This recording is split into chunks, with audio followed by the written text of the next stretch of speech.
Hi friends, welcome to our channel. ఈరోజు ఈ వీడియోలో మనం 10th క్లాస్ మ్యాథ్స్ చాప్టర్ 2 సెట్స్లోని కొన్ని ఇంపార్టెంట్ క్వశ్చన్స్ చూద్దాము. సో దాంట్లో చూడండి, ఫస్ట్ వన్ ఏమి ఇచ్చాడో, A is equal to 1 2 3 4 5, B is equal to 4 5 6 7 అయినా A minus B equal to ఎంత అన్నాడు. ఏ అనే సెట్ వచ్చేసి 1 2 3 4 5, B ఈక్వల్ టు ఏమో 4 5 6 7, అయితే A మైనస్ B అనేది మనం ఫైండ్ అవుట్ చేయాలి. ఓకేనా. సో A మైనస్ B అంటే ఎలా రాస్తాం మనం? A మైనస్ B అంటే ఏంటి, మీనింగ్ ఏంటంటే A మైనస్ B అంటే X belongs to A, X does not belongs to be. అంటే ఎక్స్ అనేది ఇప్పుడు ఇందులో ఉన్నటువంటి మూలకాలు ఉన్నాయి కదా, ఎలిమెంట్స్ అనేవి, ఇవి A మైనస్ B అంటే ఇందులో ఉన్నవి ఏకి మాత్రమే చెందాలి, బీకి చెందకూడదు అని అర్థం. అంటే ఏంటంటే A మైనస్ B అంటే ఏంటంటే ఏలో ఉన్న మూలకాలను మాత్రమే మనం తీసుకోవాలి. ఓకేనా. సో బీలో ఉన్నాయి మనం తీసుకోవద్దు. ఓకే. సో ఇప్పుడు A మైనస్ B అంటే ఏమవుతుంది, ఏలో ఏమేమి ఉన్నాయి, 1 2 3 4 5, బీలో వచ్చేసి 4 5 6 7 అన్నాం కదా. సో ఏలో ఉన్న ఎలిమెంట్స్ మాత్రమే తీసుకోవాలి అంటే ఇప్పుడు ఏలో చూడండి 1 2 3 4 5. సో ఈ 4 5 అనేది బీలో కూడా ఉన్నాయి, అంతేనా. సో 4 5 అనేది బీలో కూడా ఉన్నాయి కాబట్టి ఈ 4 5 అనే ఎలిమెంట్స్ని మనం తీసుకోవద్దు. ఓకేనా.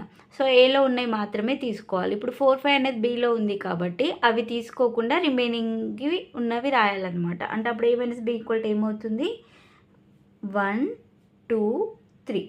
ఓకేనా. సో ఇది ఆన్సర్ అనమాట.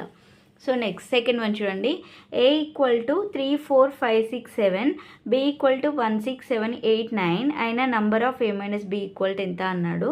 ఫస్ట్ A మైనస్ B కనుక్కొని తర్వాత number of A minus B అంటే ఏంటి అంటే A మైనస్ Bలో ఎన్ని అయితే ఎలిమెంట్స్ ఉన్నాయో వాటి నంబర్ రాయాలన్నమాట, అంతే. ఓకేనా. So first A is equal to ఎంత రాద్దాం, 3 4 5 6 7, B ఈజ్ ఈక్వల్ టు ఎంత 1 6 7 8 9. A మైనస్ B అంటే ఏమని చెప్పాను ఇంతకుముందు, ఏలో ఉన్న ఎలిమెంట్స్ మాత్రమే మనం తీసుకోవాలి, బీలో ఉన్నవి తీసుకోకూడదు. ఓకేనా. సో ఒకసారి ఇక్కడ చూడండి, ఏలో వచ్చేసి 3 4 5 6 7, బీలో 1 6 7 8 9.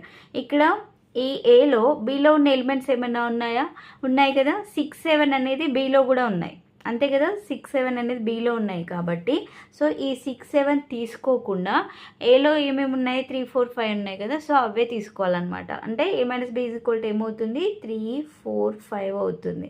ఓకే. సో అప్పుడు number of A minus B అంటే ఏంటి, A మైనస్ Bలో ఎన్ని అయితే ఎలిమెంట్స్ ఉన్నాయో వాటి ఒక నెంబర్ రాస్తే సరిపోతుంది. ఎన్ని ఉన్నాయి, 3 కదా. సో ఆన్సర్ వచ్చేసి 3. Okay. So next third one చూడండి, number of A is equal to 5, number of B is equal to 4, number of intersection B is equal to 3 అయినా number of A union B equal to ఎంత అన్నాడు. So మనకి formula తెలుసు. So వీటన్నిటిని relation చేసుకొని వీటన్నిటికీ రిలేటెడ్గా ఒక ఫార్ములా ఉంది. ఏంటది, number of A union B equal to number of A plus number of B minus number of A intersection B. ఓకేనా. సో ఇది ఫార్ములా. సో ఈ ఫార్ములాలో ఇవన్నీ కూడా రాద్దాము. ఓకేనా. So number of A equal to ఎంత 5 plus number of B is equal to ఎంత 4 minus number of intersection B is equal to ఎంత 3. So 5 plus 4 అంటే 9, 9 మైనస్ 3 అంటే ఎంత 6 is equal to 6. Therefore number of A union B is equal to ఎంత 6 is the answer. So next దీంట్లో fourth one చూడండి, A, B సమితులు వియుక్త సమితులు అయినా number of A is equal to 3, number of B is equal to 5, number of number of A union B is equal to ఎంత అని అన్నాడు అనమాట. సో వియుక్త సమితులు అంటే ఏంటంటే, వియుక్త సమితులు అంటే A intersection B is equal to 0 తీసుకోవాలి. ఓకేనా. Number of A intersection B is equal to 0. So 0 ఉంటే వాటిని ఏమంటామంటే వియుక్త సమితులు అంటాం. సో ఇంటర్సెక్షన్ B అంటే ఏంటి, ఏ ఇంటర్సెక్షన్ B అంటే ఏలో బీలో కామన్గా ఉన్న ఎలిమెంట్స్ని మనం రాస్తే దాన్ని ఇంటర్సెక్షన్ అంటాం, అంతే కదా. అంటే ఇప్పుడు దీని ఈక్వల్ టు 0 అయింది అంటే అర్థం ఏంటి, ఈ రెండిట్లలో కామన్ ఎలిమెంట్స్ అనేవి ఉండవన్నమాట. ఓకేనా. సో ఇక్కడ వియుక్త సమితులు అంటే ఏమని తీసుకోవాలి మనం, number of A intersection B is equal to 0 తీసుకోవాలి. సో 0 తీసుకొని సేమ్ ఇప్పటి ఫార్ములానే అప్లై చేయాలి. Number of A union B is equal to number of A plus number of B minus number of A intersection B. ఓకేనా. So number of A is equal to ఎంత 3 plus number of B is equal to ఎంత 5 minus number of A intersection B is equal to ఎంత 0. ఓకేనా. So next 3 plus 5 అంటే 8. 8 minus 0 అంటే 8 కదా. So number of A union B is equal to ఎంత వచ్చింది answer 8. 8 is the answer. So next దీంట్లో 5th question చూడండి. Number of A is equal to 8, number of B is equal to 5, number of A intersection B is equal to 3 అయినా number of A union B is equal to ఎంత? Same ఇప్పటి మోడలే question. So same ఇక్కడ formula రాద్దాము. First number of A union B is equal to number of A plus number of B minus number of A intersection B. ఓకేనా.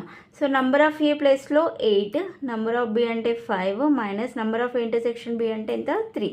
So 8 + 5 ఎంత? 13 minus 3 is equal to 10. Number of union B is equal to ఎంత వచ్చింది? 10. Okay. So next question 6th one. A is equal to 3, 4, 5, 6, B is equal to 5, 6, 7, 8, 9. So number of B minus number of A is equal to ఎంత అన్నారు. So first ఇక్కడ number of A అంటే ఏమని చెప్పాను? ఏలో ఎన్నైతే ఎలిమెంట్స్ ఉన్నాయో వాటి యొక్క నంబర్, దాని యొక్క సంఖ్య అనమాట. సో ఏలో ఎన్ని ఎలిమెంట్స్ ఉన్నాయి? 1, 2, 3, 4 ఉన్నాయి కాబట్టి number of A is equal to ఎంత? 4. Next number of B is equal to ఎంత? Next number of B is equal to బిలో ఎన్ని ఎలిమెంట్స్ ఉన్నాయి వాటి యొక్క నంబర్ రాయాలి. ఓకేనా. సో ఎన్ని ఉన్నాయి? 1, 2, 3, 4, 5 ఎలిమెంట్స్ ఉన్నాయి. ఓకేనా. So number of B is equal to 5. ఇప్పుడు మనం కనుక్కోవాల్సింది ఏంటి? Number of B minus number of A. Number of B minus number of A is equal to 5 minus 4. 5 minus 4 అంటే ఎంత? 1. ఓకేనా. సో దాని ఆన్సర్ ఎంత? 1. సో నెక్స్ట్ క్వశ్చన్ చూడండి. A is equal to tan 45 secant 30 cos 60, B is equal to cot 45 cosecant x sin 30 అయినా A is equal to B అయినా x equal to ఎంత అన్నాడు. సో ఇక్కడ ఫస్ట్ ఏ రాద్దాము. A is equal to ఎంత? tan 45. So first numbers లాగా రాద్దాం. tan 45 value మనకి తెలుసు. tan 45 వాల్యూ ఎంత? 1. ఓకేనా. సో tan 45 వాల్యూ ఎంత? 1. నెక్స్ట్ సెకండ్ 30 ఎంత? సెకండ్ 30 ఎంత? మనకి cos 30 తెలుసు. cos 30 వాల్యూ ఎంత? √3/2 అంతే కదా. cos 30 value √3/2. మరి సెకండ్ 30 అంటే కాస్ సెకండ్ ఒకదానికొకటి రెసిప్రోకల్ కదా. సో అంటే 1/cos తీసుకుంటాం. సో 1/cos అంటే అప్పుడు ఏమవుతుంది? సెకండ్ 30 2/√3 అవుతుంది. ఓకేనా. So 2/√3 comma cos 60 value. cos 60 value ఎంత? 1/2 కదా. So 1/2. A is equal to 1, 2/√3, 1/2 వాటి వాల్యూస్ రాశాను. నెక్స్ట్ బి ఈక్వల్ టు వచ్చేసి cot 45. cot 45 వాల్యూ తెలుసు మనకి ఎంత? 1. కొసెకెంట్ ఎక్స్ అలానే రాద్దాం, తెలియదు కాబట్టి ఇక్కడ మనకి యాంగిల్. నెక్స్ట్ sin 30 ఎంత? 1/2. ఓకేనా. సో ఇక్కడ మనకి ఏమన్నారు? ఏ ఈజ్ ఈక్వల్ టు బి అన్నారు. ఓకేనా. ఏ ఈజ్ ఈక్వల్ టు బి అని వాళ్ళే ఇచ్చారు. So A is equal to B అన్నప్పుడు ఇవి రెండు ఈక్వేట్ చేయాలి. ఓకేనా. So 1, 2/√3, 1/2 is equal to 1 cosecant x, 1/2. ఓకేనా. సో ఇక్కడ ఫస్ట్ ప్లేస్లో 1 ఉంది, ఇక్కడ 1 ఉంది, ఇవి రెండు ఈక్వల్. Next 1/2, 1/2 equal. సో ఈ మిడిల్లో ఉన్న టర్మ్ అనేది ఈక్వల్ చేద్దాం. ఓకేనా. సో అప్పుడు ఏమవుతుంది? 2/√3 ఈక్వల్ టు cosecant x. ఓకేనా. So that equal cosecant x equal to కొసెక్లో 2/√3 అనేది ఏ వాల్యూలో వస్తుంది? కొసెక్లో వచ్చేసి కొసెక్ 60 వాల్యూ ఎంత? 2/√3 కదా. ఓకేనా. sin 60 ఎంత? √3/2. సో సైన్ కొసెక్ ఒకదానికొకటి ఎలా ఉంటాయి? రెసిప్రోకల్. అప్పుడు కొసెక్ 60 ఏమవుతుంది? 2/√3 అవుతుంది కదా. సో 2/√3 ఉన్న ప్లేస్లో కొసెక్ 60 రాద్దాం. ఓకేనా. అప్పుడు ఇక్కడ కొసెక్ ఉంది, ఇక్కడ కొసెక్ ఉంది, క్యాన్సిల్ అయిపోతుంది. సో అప్పుడు ఏం మిగులుతుంది? ఇక్కడ ఎక్స్ ఉంటుంది. సో ఎక్స్ ఈక్వల్ టు ఎంత? Answer 60 degrees. ఓకేనా. ఎక్స్ ఈక్వల్ టు వచ్చేసి 60 degrees, అదే answer. So next 8th one చూడండి. A is equal to 1, 2, 3, 5, B is equal to 3, 4, 5, 6 అయినా A intersection B is equal to ఎంత అని అన్నారు. ఇంతకుముందు చెప్పాం కదా ఏ ఇంటర్సెక్షన్ బి అంటే ఏంటి? ఏలో బిలో కామన్గా ఉన్న ఎలిమెంట్స్ని మనం ఏ ఇంటర్సెక్షన్ బి అని తీసుకుంటాం. ఓకేనా. సో కామన్గా అంటే ఏంటి? ఇందులో ఉన్న ఎలిమెంట్స్ సేమ్ ఉంటే వాటిని కామన్ అంటాం. ఓకేనా. ఓకే. సో ఒకసారి చూడండి. ఫస్ట్ ఇక్కడ రాద్దాం. A is equal to 1, 2, 3, 5. So next B is equal to 3, 4, 5, 6. So ఇప్పుడు ఏ ఇంటర్సెక్షన్ బి అంటే కామన్ ఉన్న ఎలిమెంట్స్. ఇందులో కామన్ ఏమున్నాయి ఒకసారి చూడండి. 1 ఇక్కడ ఉంది కానీ ఇందులో లేదు. నెక్స్ట్ 2 లేదు. 3 ఉంది, ఇక్కడ కూడా 3 ఉంది. 3 ఒకటి. అలానే 5 ఉందా దీంట్లో? బీలో కూడా 5 ఉంది కదా. సో 3, 5 కామన్ ఎలిమెంట్స్ వచ్చేసి ఏంటి? A intersection B is equal to 3, 5. ఓకేనా? సో ఇవి కొన్ని ఇంపార్టెంట్ క్వశ్చన్స్ చెప్పాను. సో నెక్స్ట్ వీడియోలో రిమైనింగ్ క్వశ్చన్స్ ఎక్స్ప్లెయిన్ చేస్తాను. సో వీడియో కనుక మీకు నచ్చినట్లయితే ప్లీజ్ లైక్ చేయండి, షేర్ చేయండి, సబ్స్క్రైబ్ చేసుకోండి. Thanks for